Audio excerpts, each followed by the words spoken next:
இந்த வீடியோவில் காஃப்கானா என்ன அதனுடைய ஓவர்வியூ பற்றி பார்க்கலாம். சரிங்களா? ஃபஸ்ட்டு நம்ம காஃப்கானா என்னன்னு பார்ப்போம். காஃப்கா அப்படிங்கிறது என்ன அப்படின்னா, அது ஒரு டிஸ்ட்ரிபியூட்டட் டேட்டா ஸ்டோர். சரிங்களா? சிம்பிளாக சொல்லணும் அப்படின்னா அது ஒரு மெசேஜிங் சிஸ்டம் தான். சரிங்களா? ஸோ மெசேஜிங் சிஸ்டத்தில் ப்ரொடியூசர் இருப்பாங்க, அதே மாதிரி கன்சியூமர் இருப்பாங்க. ப்ரொடியூசருடைய மெயின் ரோல் என்ன? அவங்க வந்து காஃப்காவுக்கு டேட்டாவை சென்ட் பண்ணிகிட்டே இருப்பாங்க. சரிங்களா? காஃப்கா என்ன பண்ணும்? அந்த டேட்டாவை ரிசீவ் பண்ணி கேட்டகரைஸ் பண்ணி ஸ்டோர் பண்ணி வச்சுருக்கோம். சரிங்களா? அதுக்கப்புறம் அது வந்து அந்த மெசேஜை கன்சியூமருக்கு டிஸ்ட்ரிபியூட் பண்ணும். ஓகேங்களா? ஸோ கன்சியூமரோட ரோல் என்ன? கன்சியூமர் என்ன பண்ணுவாங்க? காஃப்காலேருந்து அந்த மெசேஜை கன்சியூம் பண்ணி ப்ராசஸ் பண்ணுவாங்க. சரிங்களா?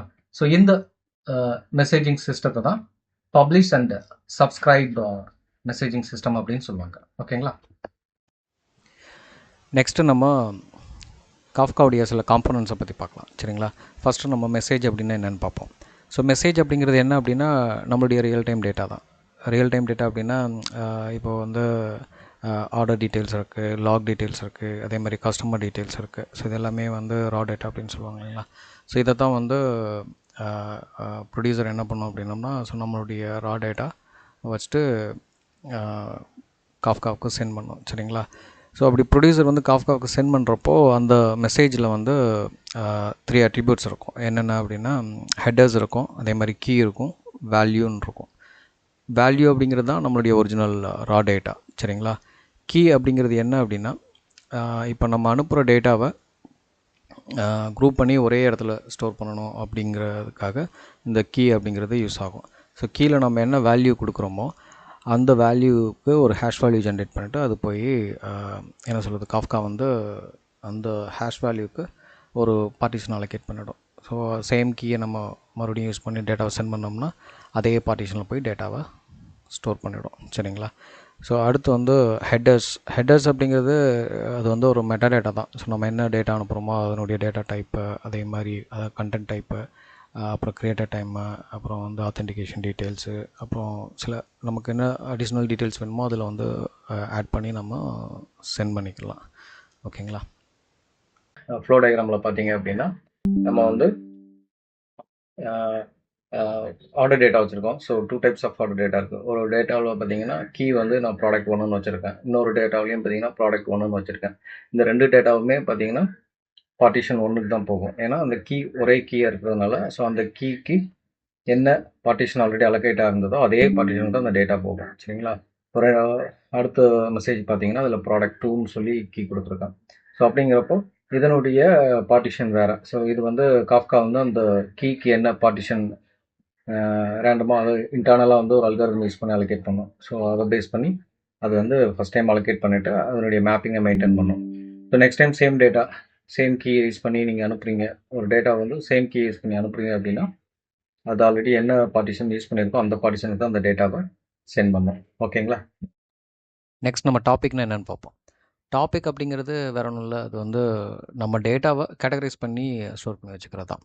சிம்பிளாக ஒரு எக்ஸாம்பிள் சொல்லணும் அப்படின்னா என்கிட்ட ஆர்டர் டேட்டா இருக்குது, அதே மாதிரி கஸ்டமர் டேட்டா இருக்குது. ரெண்டுமே மிக்ஸாக இருந்தது அப்படின்னா நம்மளால் வெறும் ஆர்டர் டேட்டா மட்டும் ரீட் பண்ணணும் அப்படின்னா அது ரொம்ப டிஃபிகல்ட்டாக இருக்கும். அதே மாதிரி எனக்கு வெறும் கஸ்டமர் டீட்டெயில் மட்டும் வேணும் அப்படிங்கிறப்போ அதுலேருந்து கஸ்டமர் டீட்டெயில் மட்டும் ரீட் பண்ணுறது ரொம்ப டிஃபிகல்ட்டாக இருக்கும்.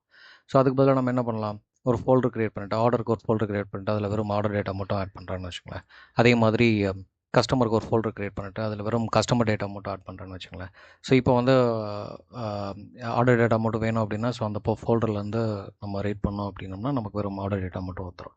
அதே மாதிரி கஸ்டமர் டேட்டா வேணும்னா அந்த ஃபோல்டர்லேருந்து நம்ம கஸ்டமர் டேட்டாவை ரீட் பண்ணிக்கலாம். ஸோ இது வந்து நம்ம டேட்டாவை கேட்டகரைஸ் பண்ணி வச்சிட்டோம் அப்படின்னோம்னா அதை வந்து ப்ராசஸ் பண்ணுறதுக்கு ரொம்ப ஈஸியாக இருக்கும். சேம் இதே தான் வந்து காஃப்கால என்ன அந்த கேட்டகரைஸ் பண்ணுறதுக்கு டாபிக் அப்படின்னு சொல்லுவாங்க. ஸோ டாபிக் அப்படிங்கிறது நம்ம இங்கே எப்படி ஃபோல்டர் க்ரியேட் பண்ணோமோ அதே மாதிரி அங்கே வந்து டாபிக்னு க்ரியேட் பண்ணணும். ஆர்டருக்கு வந்து ஆர்டர் டாபிக் அப்படின்னு சொல்லிட்டு ஒரு நேம் கொடுத்து க்ரியேட் பண்ணணும். அதே மாதிரி கஸ்டமருக்கு கஸ்டமர் டேட்டா அப்படின்னு சொல்லிட்டு ஒரு டாபிக் க்ரியேட் பண்ணிடணும். ஸோ அதுக்கப்புறம் ப்ரொடியூசர் என்ன பண்ணோம் அப்படின்னா அந்த டாப்பிக்கை யூஸ் பண்ணி டேட்டாவை புஷ் பண்ணோம்.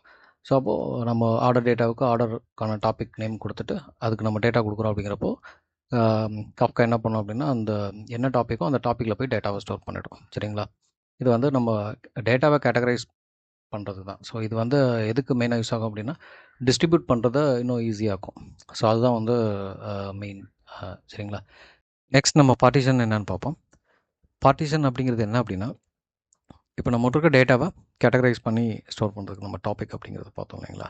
சேம். இப்போ நம்ம ஆல்ரெடி கேட்டகரைஸ் பண்ணிட்டோம். இதை மறுபடியும் சப் கேட்டகரியாக பிரித்து ஸ்டோர் பண்ணுற இதை தான் வந்து பார்ட்டிஷன் அப்படின்னு சொல்கிறோம். சரிங்களா? எக்ஸாம்பிளுக்கு நம்ம ஆல்ரெடி பார்த்த மாதிரி தான் இப்போ ஒரு ஆர்டர் டேட்டாவுக்கு ஆர்டர்னு ஒரு ஃபோல்டர் கிரியேட் பண்ணி அதில் நம்ம ஆர்டருக்கான டேட்டாவை அதில் ஆட் பண்ணோம் இல்லைங்களா? இப்போ மறுபடியும் அந்த ஆர்டர் டேட்டாவை அதனுடைய ப்ராடக்ட் நேமை பேஸ் பண்ணி நான் சப் ஃபோல்டராக க்ரியேட் பண்ணி டேட்டாவை அதில் ஆட் பண்ணிட்டேன் அப்படின்னா என்னுடைய டேட்டா டிஸ்ட்ரிபியூஷனையும் ஒர்க் ப்ராசஸையும் இன்னும் ஸ்பீட் அப் பண்ணும். சரிங்களா? இப்போது நான் வந்து ப்ராடக்ட் நேமை பேஸ் பண்ணி நான் வந்து சப் ஃபோல்டர் க்ரியேட் பண்ணிட்டேன் அப்படின்னா ஒவ்வொரு ஒர்க்கருக்குமே வந்து ஒவ்வொரு சப் ஃபோல்டர் கொடுத்து ப்ராசஸ் பண்ணுங்க அப்படின்னு சொல்லி நான் சொல்லலாம். சரிங்களா? ஸோ சேம் பேட்டர்ன் தான் வந்து காஃப்காவில் வந்து டேட்டாவை ஃபஸ்ட்டு கேட்டகரைஸ் பண்ணுறதுக்கு நம்ம டாபிக் அப்படிங்கிறத யூஸ் பண்ணுறோம். அதுக்கப்புறம் வந்து அந்த டேட்டாவை மறுபடியும் கேட்டகரைஸ் பண்ணி ஸ்டோர் பண்ணுறதுக்கு தான் பார்ட்டிஷன் அப்படிங்கிறது இருக்குது. சரிங்களா? ஸோ இந்த பார்ட்டிஷனுடைய இண்டெக்ஸ் பார்த்திங்கன்னா 1 2 3 அப்படின்னு இருக்கும். ஸோ இது ஒரு 100 வரைக்கும் இருக்கும். அதுக்கப்புறம் நம்ம மேலும் வேணும் அப்படின்னா இன்க்ரீஸ் பண்ணிக்கலாம். சரிங்களா? இப்போ வந்து நம்மகிட்ட இருக்க ஒரு டேட்டா இருக்குது. ஸோ அந்த டேட்டாவை நான் காஃப்காவுக்கு சென்ட் பண்ணுறேன் அப்படின்றப்போ அந்த டேட்டாவில் பார்த்திங்கன்னா கீ இருக்கும். சரிங்களா? ஸோ காஃப்கா என்ன பண்ணணும்னா அந்த கீயில் என்ன வேல்யூ இருக்கோ அந்த வேல்யூக்கு ஒரு ஹேஷ் வேல்யூ ஜென்ரேட் பண்ணிவிட்டு அதுக்கு ஒரு பார்ட்டிஷனை வந்து அலோகேட் பண்ணோம். சரிங்களா? ஸோ இந்த மேப்பிங்கை வந்து அது இன்டர்னலாக மெயின்டைன் பண்ணும். சரிங்களா? இப்போ நான் வந்து சேம் அதே கீயை யூஸ் பண்ணி நான் இன்னொரு டேட்டா சென்ட் பண்ணுறேன் அப்படிங்கிறப்போ காஃப்கா என்ன பண்ணணும்னா அந்த சேம் அந்த கீக்கு என்ன பார்ட்டிஷன் ஆல்ரெடி அலோகேட் ஆகிருக்கோ அதே பார்ட்டிஷனில் தான் போய்ட்டு இந்த டேட்டாவை ஸ்டோர் பண்ணி வைக்கும். சரிங்களா? ஸோ இந்த கேட்டகரி அண்ட் சப் கேட்டகரி பண்ணுறது எதுக்கு அப்படின்னா இதனுடைய டேட்டா டிஸ்ட்ரிபியூஷனை வந்து ஈஸியாகிறதுக்கு தான் வந்து காஃப்கா அந்த ஸ்ட்ரக்சரை மெயின்டைன் பண்ணுது. சரிங்களா? மாதிரி ப்ரொடியூசர் அப்படிங்கிறது வேற ஒன்றும் இல்லை. ஸோ ப்ரொடியூசர் அப்படிங்கிறது என்ன அப்படின்னா நம்ம டேட்டாவை காஃப்காவுக்கு சென்ட் பண்ணுற ஒரு காஃப்கா கிளைண்ட் தான் ப்ரொடியூசர். சரிங்களா? ஒரு டேட்டாவை சென்ட் பண்ணுறோம். சரிங்களா? இது வந்து அந்த மெசேஜ் ஃபார்மெட்டில் நம்ம சொன்ன அந்த ஹெடர் கீ வேல்யூன்ற ஃபார்மெட்டில் டேட்டா வச்சுட்டு என்ன டாப்பிக்கு டேட்டா சென்ட் பண்ணணுமோ அந்த டாப்பிக்கையும் மென்ஷன் பண்ணி அது வந்து டேட்டாவை சென்ட் பண்ணும் காஃப்காவுக்கு. ஸோ அதை பேஸ் பண்ணி காஃப்கா வந்து மெசேஜை வந்து ஸ்டோர் பண்ணி வச்சுக்கிறோம். சரிங்களா? கன்சியூமர் அப்படிங்கிறது என்ன அப்படின்னா இப்போ காஃப்காவில் வந்து நம்ம மெசேஜ் இருக்குது. ஸோ அந்த மெசேஜை கன்சியூம் பண்ணணும் அப்படிங்கிறப்போ ஃபஸ்ட்டு வந்து நம்ம ஒரு கன்சியூமர் குரூப் க்ரியேட் பண்ணணும். கன்சியூமர் குரூப் வந்து ஸ்பெசிஃபிக்காக ஒரு டாப்பிக்கை லிசன் பண்ணுற மாதிரி இருக்கணும். ஸோ அதுக்கு சப்ஸ்கிரைப் பண்ணிவிட்டு அந்த கன்சியூமர் குரூப்பில் நம்ம மல்டிபிள் கன்சியூமர் ஆட் பண்ணிக்கலாம். சரிங்களா? ஸோ காஃப்கா என்ன பண்ணோம் அப்படின்னம்னா இப்போ எக்ஸாம்பிளுக்கு என்கிட்ட வந்து 3 பார்ட்டிஷன் இருக்குது. சரிங்களா? அப்படிங்கிறப்போ நம்ம 3 கன்சியூமர் வந்து யூஸ் பண்ணுறோம் அப்படின்னம்னா ஒவ்வொரு கன்சியூமருக்குமே ஒரு பார்ட்டிஷன் அலோகேட் பண்ணிவிடும். 1 2 3ன்னு சொல்லிட்டோம். ஸோ அப்போ இந்த 3 கன்சியூமருமே ஒவ்வொரு பார்ட்டிஷன்லேருந்து டேட்டாவை எடுத்து ப்ராசஸ் பண்ணும். ஓகே, நெக்ஸ்ட் வந்து காஃப்காவுடைய பேசிக் ஃப்ளோ பற்றி பார்க்கலாம். ஸோ இது வந்து காஃப்காவுடைய ஆர்கிடெக்சர். ஸோ இங்கே வந்து நான் ஒரு 3 ப்ரொடியூசர் யூஸ் பண்ணியிருக்கேன். சரிங்களா? ஒரு டிஃப்ரெண்ட் ரிசோர்ஸ்லேருந்து நமக்கு டேட்டா வருது. அந்த டேட்டாவை வந்து காஃப்காவுக்கு ப்ரொடியூஸ் பண்ணுறோம். சரிங்களா? எக்ஸாம்பிள் இங்கே ப்ரொடியூசர் 1 அப்படின்னு இருக்கு. ஸோ அது வந்து ஆர்டருக்கான ப்ரொடியூசர்னு வச்சுக்கோங்க. ப்ரொடியூசர் 2 வந்து லாகுக்கான ப்ரொடியூசர்னு வச்சுக்கோங்க. அதே மாதிரி ப்ரொடியூசர் 3 வந்து கஸ்டமர் டேட்டாவுக்கான ப்ரொடியூசர்னு வச்சுக்கோங்க. சரிங்களா? ஸோ இப்போ ப்ரொடியூசர் என்ன பண்ணணும் அப்படின்னோம்னா ஃபஸ்ட்டு எந்த டாப்பிக்கு டேட்டா புஷ் பண்ணணும், அதே மாதிரி என்ன கீயை பேஸ் பண்ணி நம்ம வந்து டேட்டா குரூப் பண்ண போகிறோம், மூணாவது வந்து நம்மளுடைய டேட்டா என்ன. ஸோ இந்த 3 டீட்டெயில்ஸுமே வச்சு ஒரு மெசேஜை ஃபார்ம் பண்ணி அது வந்து காஃப்காவுக்கு சென்ட் பண்ணோம். சரிங்களா? காஃப்கா என்ன பண்ணோம், அந்த மெசேஜை ரீட் பண்ணிவிட்டு அதில் என்ன டாபிக் இருக்குது, அதே மாதிரி அதில் என்ன கீ இருக்குது, அந்த கீக்கு ஆல்ரெடி நம்ம எதுவும் பார்ட்டிஷன் அலோகேட் பண்ணியிருக்கோமா, அலோகேட் பண்ணல அப்படின்னா புதுசாக ஒரு பார்ட்டிஷன் அலோகேட் பண்ணி அதில் வந்து டேட்டாவை ஸ்டோர் பண்ணி வச்சிடும். சரிங்களா? இப்போது நம்ம டேட்டாவை ஸ்டோர் பண்ணியாச்சு காஃப்காவில். இப்போ வந்து இதை கன்சியூம் பண்ணுறதுக்கு நம்ம கன்சியூமர் க்ரியேட் பண்ணணும்.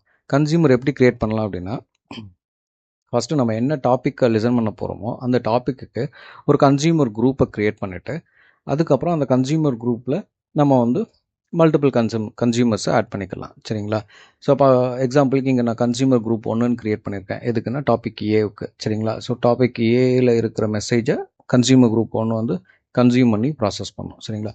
ஒவ்வொரு மெசேஜையும் ரீட் பண்ணதுக்கப்புறம் கமிட் பண்ணிடும். நான் வந்து இந்த மெசேஜை ப்ராசஸ் பண்ணிட்டேன் அப்படின்னு சொல்லிட்டு கமிட் பண்ணிவிடும். சரிங்களா? ஸோ நெக்ஸ்ட் டைம் வந்து அந்த மெசேஜ் வந்து உங்களுக்கு வராது. ஸோ நான் அதை ஆல்ரெடி ரீட் பண்ணிட்டேன், எனக்கு திருப்பி அந்த மெசேஜ் வரக்கூடாதுன்றதுனால தான் அந்த கமிட். சரிங்களா? ஸோ காஃப்கா என்ன பண்ணணும் அப்படின்னா குரூப் லெவலில் அந்த ரீட் ஹிஸ்ட்ரியை வந்து மெயின்டைன் பண்ணணும். சரிங்களா?